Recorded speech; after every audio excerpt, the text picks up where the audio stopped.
Euzu billahi mineşşeytanirracim. Bismillahirrahmanirrahim. Elhamdülillah ve salatu vesselamu ala Resulillah. En algaç Allah Teala'ga maqtolor. Andan keyin Peygamberimiz Muhammed sallallahu aleyhi ve sellem'e salamlar bolsun dep sözümdü başlayımın.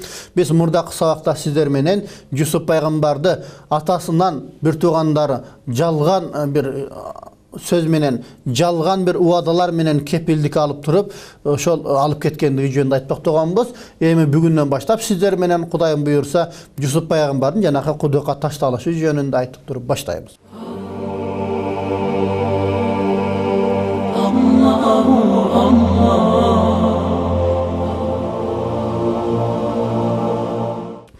Эми Жусуп пайгамбарды барысы бирди айтып тигиндей кылабыз, мындай кылабыз деп талашып туруп, акырында муну ошол жана Кур'ан аятында айтылгандай бир туугандардын бирөөсү ошо кудукка ташта дегендей бир бүтүнгө келишет дагы. Алар эмне деген максатта ташташат? Демек, сыртындагы көйнөгүн жулкуп чечип алып туруп, андан кийин бул биздин артыбыздан жетип барбасын деген бир чолок ой менен алар эмне колун байлап туруп, андан кийин кудукка таштап салышты дейт. Аталарын баягы көйнөгүн чечип алгандын максаты эмне десе, ошо атасын ишендирүү максатында дейт. Атасын ишендирип, мына биз байкабай калып турбуз, ошол карышкыр жеп кетиптир деп бир айтуу максатында анын кийимдерин чечип алды дейт. Эми Жусупту кудукка таштагандан кийин кечке жуук булар үйгө жол тартышты. Үйгө жетип калганда жалгандан эле көздөрүн жашылдантып алышты дейт. Анан булар эмне? Ошол бир койду союп дейт. Ошо койдун канын анын көйнөктөрүн чылап алып туруп, кан кылып туруп, атасына көтөрүп барып, алар мындай деп айтышат. Ауду биллахи минешшейтаниррajim. Бисмиллахиррахманиррахим. Ва жаъу абахум иша'a yabkuna qalu ya abana inna dhahabna nastabik وتركنا يوسف عند متاعنا فأكله الذئب وما أنت بمؤمن لنا ولو كنا صادقين صدق الله العظيم. Алар күйгүмдө аталарына ыйлап келишти. Атаке, биз жарышып ойноп, Жусупту буюмдарыбыздын жанына калтырып, бир аз алыска кеткен элек, келгенибизде аны карышкыр жеп кетиптир. Биз канчалык чындыкты сүйлөсөк да, сен бизге ишенбейсиң деп аталарына айткан жери. Эми чындап эле булар карасаң, ошол айтканда дагы өздөрүнүн жанакы эмне туура эмес экендигин, же күнөөлүү экендигин булар эмне байкабастан билдирип койду ошол атасына. Эми ошондо аяттын дагы уландысында Жусуп сүрөсүнүн 18 аятында мындай дейт. Важау аля камисихи бидамин кадиб кала бал саввалат лакум анфусукум амран фасабрун жамил валлахул мустаану аля ма тасифун. Садакаллахул азим. Ошентип алар анын көйнөгүн жалган канга боеп алып келишти. Ошондо Жакып пайгамбар айтты: "Жок, нафсиңер силерге бир жаман ишти көркөмдөгөн экен. Эми мен бир гана сабыр кылам. Силер сүйлөп жаткан бул нерсеге кайгыдан жеңилдөө үчүн жалгыз Аллахтан жардам тилеш керек" дейт. Эми аятта айтылгандай канга боюлган көйнөк Жакып алейхисаламдын колуна берилет. Ошондо Жакып пайгамбар жанынан артык көргөн баласын, мындайча перзентинин көйнөгүн жүзүнө, көзүнө сүртүп, айрылуунун уусуна чыдабай буркурап ыйлайт. Кылгылыкты кылып, жалдырап карап турган ташбор уулдарына мынтип кайрылат. Ушунча жашка келип, мындай ак көңүл карышкырды эч көрбөптүрмүн. Уулумдун өзүн жеп, көйнөгүн туткулабай бүтүн калтырганын карасаң деп какшыктап, муңкайга батырып олтуруп калат. Эми бул жерде эмне? Ошол жанакы балдардын ушунчалык өздөрүнүн bir plan менен иштегендиги, ошол эле убакта ошо көйнөктүн бүтүн келгендигинен дагы Жакып пайгамбар сезген, менин баламды карышкыр жеген эмес, демек бир башка эле бир кырсык болгон болушу мүмкүн деген мааниде балдарына какшыктап жаткандыгы. Эми сабырдын эң мыктысы дейт. Демек бизде кыргызда деле айтат, сабыр түбү сары алтын дейт. Эми бул сабырдуулук бизде шариятыбызда кээ бир алымдар айткан сөз бар. Сабырдуулук бул адамдын денедеги башындай дейт. Бизде баш кандай керек болсо, бул жашоодо дагы сабырдуулук ушунчалык керек экен. Эми көз жашын көлдөтүп, күйүткө баткан Жакып алейхисалам сабыр кылуудан башка эч кандай чарасы калган жок. Эч кимге арызданып даттанган да жок. tek kana sabır kıla verdi. Emi al jönünde Kur'an'da mındaydı. Jussup suresinin 86. ayetinde. Qala innama ashku bathi ve huzni ilallah ve alamu minallahi ma la ta'lamun. Sadakallahu azim. Bu ayetin kırışa düşündürmesi. Allah aytdı. Men küygönden жалгыз Allah'a gana arızdanıp ыйлап жатам. Жана men Allah'ın meyrimdi, ırayımdı ekeni jönünde sizler bilbey turgan nerselerdi bilemin dep özünün baldarına nasihat aytıp жатат. Эми Жусуп пайгамбарды булар кудукка таштады. Ошол кудуктан Жусуп пайгамбардын куткарылуусу кандай кантип бул куткарылып калгандыгы жөнүндө. Эми ал убакта жанакы кербендер өздөрү төбөлөр менен жүктөр менен баратканда бирөөсүн алдын ала жөнөтөт экен чуркатып. Барып, сен ошол чакалар менен сууларды чыгарып турсаң, ошол жерде анан биздин төбөлөрүбүз көп күтпөстөн ошол сууну ичсе деп эртерээк бирөөнү чаптырып жөнөткөн алардын адаты экен. Эми Жусуп пайгамбар чындап бул чыдап сабырды жак пайгамбар. Жөлөк таяк кылып жашаса, уулу Жусуп да тобокелчилик менен моюн сунуп жашап жатты дейт. Эми ошол учурда бул Кур'анда айтылат. Жусуп сүрөсүнүн 19-20 аяты. وجاءت سيارة فأرسلوا واردهم فأدلى دلوه قال يا بشرى هذا غلام وأسروه بضاعة والله عليم بما يعملون وشروه بثمن بخس دراهم معدودة وكانوا فيه من الزاهدين صدق الله العظيم. Bir kerben kelip çalgınçısın su taap kelүүгө жөнөтүштү. Ал чакасын кудукка таштаган эле суунун ордуна чакага асылып Жусуп чыкты.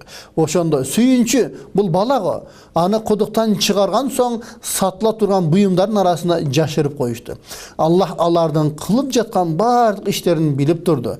Кербен Мисирге, Египетке жетип келген соң аны болор болбос бага сатып жиберишти. Себеби алар ага анчейин маани беришкен эмес эле дейт. Демек бул Жусуп сүрөсүнүн 19-20 аятында айтылып атат. Эми Жусуп пайгамбарды кудуктан таап алган адамдар кокус эси чыгып калса бизден тартып албасын деген бир максатта бул не ошол буюмдарына жашырып кийин аны не кул кылып сатып жиберишкен. Эми алып саткан соодагерге текейден арзан баага булар сатып беришти кул кылып. Анткени Жусуп күндөрдүн биринде күзгүдөн өзүн карап өз сулуулугуна абдан таң калат. Жана манчыркаган таризде эгер кул болуп сатыла турган болсом баа бычылгыс эле. Өтө көп акчага сатылар элем деген ойдо өзүнүн сулуулугуна суктанып bir сөздөр оозунан чыккан экен. Ошол айтылган сөздөрүнө жаза катары бул арзыбаган акчага сатылып кетти. Мына ошол себептүү аны кул катары арзыбаган баага сатып жиберген.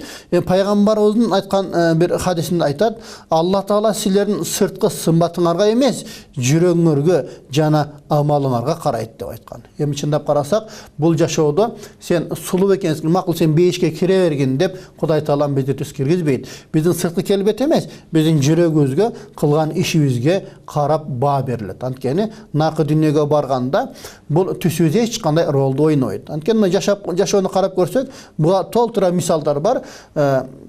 Жанак Ибрахим пайгамбар аялы Сара менен Египетке барганда, ошол жердин падышасы фараон ошо Сара энебизге Ажар деген бир кулду белек кылган да, эми кызматчы катары сен күн кылып алгын деп туруп. Ошол Ажар энебизден Исмаил пайгамбар төрөлүп, анын тукумунан мына биздин Мухаммад пайгамбарыбыз чыгып жатат. Демек биз мындай мусек болот экен, бул жашоодо адам түсү менен бааланбайт. Сөзсүз түрдө анын жүрөгү кылган иши менен бааланат. Анан биздин дагы кээ бир алымдардын айткан сөзү бар: сенин кылган ишиң жүрөгүңдөгү ыйманыңдын көлөкөсү дейт. Демек биздин кылган ишибизден да жүрөгүбүздө ыйманы же болбосо ошол биздин ичибиз кандай экендиги бул сезилет. Мына бизде кээ бир жанакы көп кандай десем, кээ бир сүйлөгөн, мисалы, ойлонбой сүйлөп койгон адамдар болот. Ошолго окшогон адамдарды биздин кыргыз элинде айтып коет го. Мунун ичи тышы бирдей экен деп, ичинде эмне болсо ошону жашыра албайт экен деп. Ошол сыңарында эле бизде эмне адамдын ошол ичинде кандай ыйманы бар, кылган амалына жараша бааланат экен. Дагы жанак айтып кеткендей, сенин кылган ишиң жүрөгүңдөгү ыйманыңдын көлөкөсү дегендей, ошол кылган ишинен дагы биз адамдын кээде ким экендигин байкасак болот экен. Эми адамзаттын физиологиялык түзүлүшүнүн анчейин деле бизде шариятыбызда мисалы баркы жок. Дене жөн гана рухтун кийиминдей эле кызмат аткарат. Андай болса пенде рухунун тазалыгы, аарулугу, байлыгы менен бага жана ызаатка арзыйт. Же болбосо карып болот дейт. Наркы дүйнөгө барганда биздин кылган амалдарыбыз таразага ченелет. Ал эми биздин денебиз болсо ал жерде ченелбейт. Эми бизде кээ бир алымдар айтат, ошонун денеси ушунчалык чоң болгону менен эч кандай бир баркы жок деп айтылат. Бирок ошол туура эмес жүргөн адамдар наркы дүйнөгө барганда денеси аябай чоң деле болуп калышы мүмкүн экен. Бирок алын эч кандай bir çirkeyдің kanatınçalıqtағы салмағы болбойт деп кейбір китептерде айтылат. Эми адамзаттын бул салмактуу таза амалдары болса, Аллахтын астында бул барктуу жүзү жарык болот дейт. А болбосо анын ошол сулуу ажары же сымбаттуулугу же сан жеткис байлыгынын бары жагы эч кандай мааниге ээ эмес. Инсандын денеси кул болсо кандай гана арзан бага сатылат, ошондуктан өз рухун жана жүрөгүн өз нафсине кул кылып бергендерди ким билет дейт. Мунун баарысы кыямат күнү сот күнүндө таразага тартканда баарысы ачык айкын болуп билинет. Мына ошондуктан момун мусулман чыныгы өз баасын, өз кадырын жакшы билип, өз нафсине кул болбостон нафсин өзүнө кул болушу керек. Эми ошол кээде карап көрсөк, жашоодо өзүнүн нафсине азгырылып туруп, коркпо, мен ушуну мен сага беремин, даярдап беремин, же ушул нерсени аткарып беремин, жасап беремин деп куру убадаларды берген адамдар бар бул жашоодо. Эми ошол себептен кыргызда айтат го, сен сөз бергенге чейин сөз сенин кулуң, сөз бергенден кийин сен сөзүңнүн кулусуң дейт. Ошондуктан биз нафсибизге азгырылбастан ошол акыл менен иш кылганыбыз жакшы. Эми Аллах Таала Кур'ан-ы Каримден Жусуп сүрөсүнүн 21-аятында мындай дейт. وقال الذي اشتراه من مصر لامرأته أكرمي مثواه عسى أن ينفعنا أو نتخذه ولدا وكذلك مكنا ليوسف في الأرض لنعلمه من تأويل الأحاديث والله غالب على أمره ولكن أكثر الناس لا يعلمون. Sadakallahu azim. Бұл аятın түшүндүрмөсүндө аны Мисирден сатып алган, демек Мисирдин акеми бул Кыфти деп айтылат экен. Аялына айтат Зулайкага, аны жакшылап жайгаштырган, балким бизге бир пайдасы тийип калар, же өзүбүзгө бала кылып алабыз деп айтат. Ошентип адилеттүү өкүм жүргүзсүн жана түштөрдүн кантип жорулушун үйрөтүү үчүн аны Мисирге жайгаштырдык. Аллах Таала өзү өкүмүнө кудуреттүү, бирок пенделери көбү муну биле беришпейт деп Аллах Таала Кур'анда айтат. Мунун келечеги жөнүндө бир гана Кудай Тааламдын өзүнө маалым экендиги жөнүндө бул жерде кабар берилип атат. Эми кээ тафсирлерге караганда Жусупты сатып алган содагер бир топ убакыттан кийин аны ошол өзү кишине багып карап, кишине тамактандырып карагандан кийин ошо Мисирдин каржы кызматынын башчысына саткан экен да. Сатып алган адам Жусуптун зээндүүлүгүн баамдап, бир чети өзүнүн баласы жок болгондуктан аны асырап алууну көздөгөн дейт. Ол ардыбаган акчага сатылгандан кийин экинчи жолу сатырганда дейт, ошол Египет, Мисыр дуанынын каржы кызматынын башчысы ар бири өзүнчө бага ардыган атыр, акак алтын, күмүш жана жибекке алмаштырып сатып алган экен деп бул экинчи риваяттарда айтылат. Эми бул жерде бизге баарына белгилүү Жусуп пайгамбар менен Зулайканын окуясы жөнүндө дагы бир ошол болгон окуяны сиздерге айтып берели. Аллах Таала Кур'ан-ы Каримде мындай дейт. ولما بلغ شده آتينا حكما وعلما وكذلك نجزي المحسنين. Жусуп жетилген коракка келгенде ага өкүм жана илим бердик. Биз жакшылык кылгандарды мына ушундайча сыйлайбыз. Убакыт улам алга жылган сайын Жусуп келишкен сымбаттуу жана сулуу жигит болуп чыга келет. Өзүнүн үйүндө жашап жүргөн жылдыздуу жигитке Зулайка айым ашык болуп, алауланган махабаттуу сезимдер канында ойнай баштайт.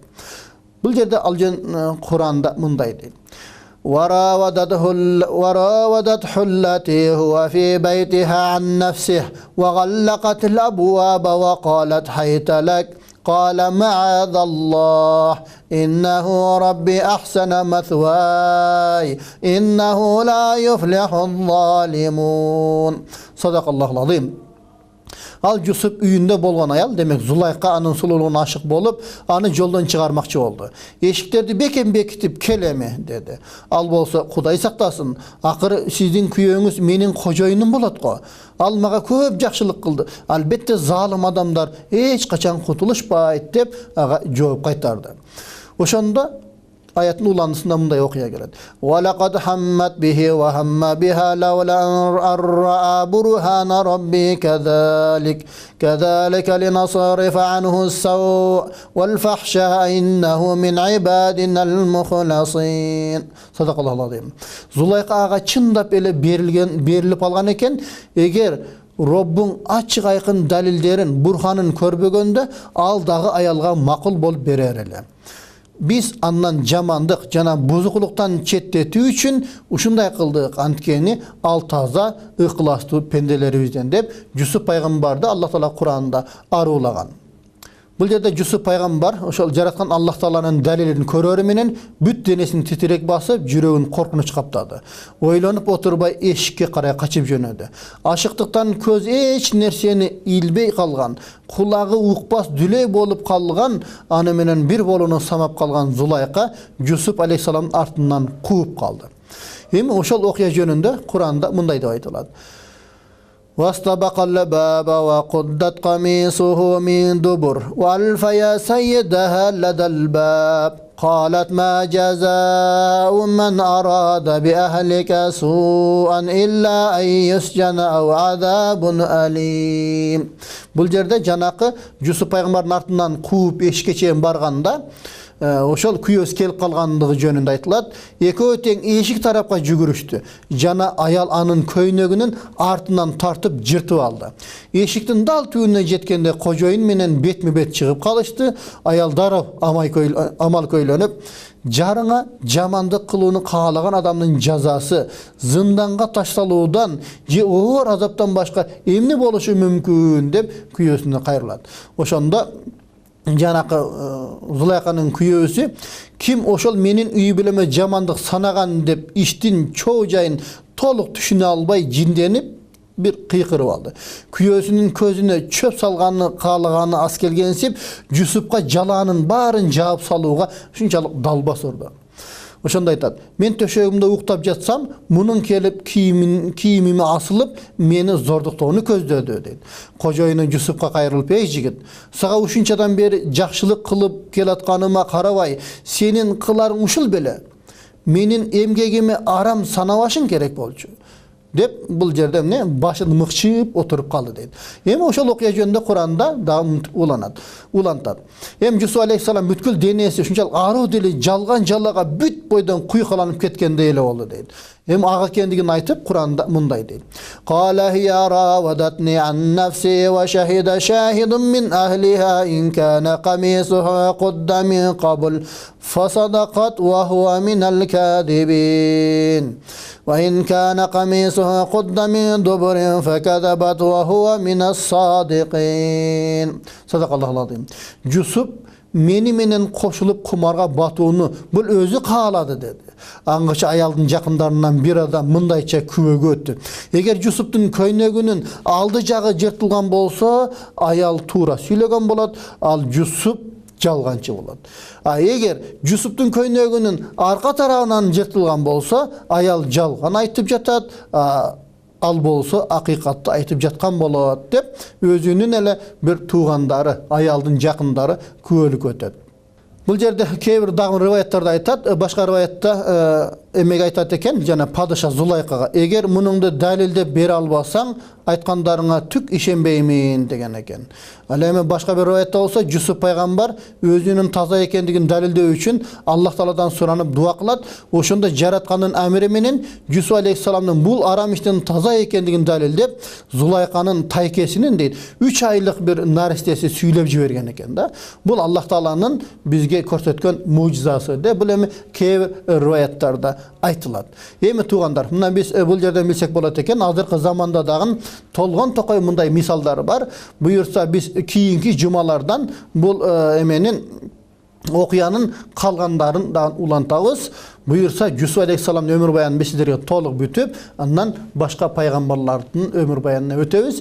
Буюрса биз сиздерге уада кылгандай, Кур'андагы айтылган 25 пайгамбардын өмүр баянын ошо толук болбосо да кыскача сиздерге ушундай айтып өтөбүз. Кудайым буюрса сиздер менен эмки жумага чейин эмки жумада саламдашканга чейин аман болуңуздар. Эми сөзүмдүн акырында мен айтарым, бул жашоодо бир гана Кудайдан коркуу керек.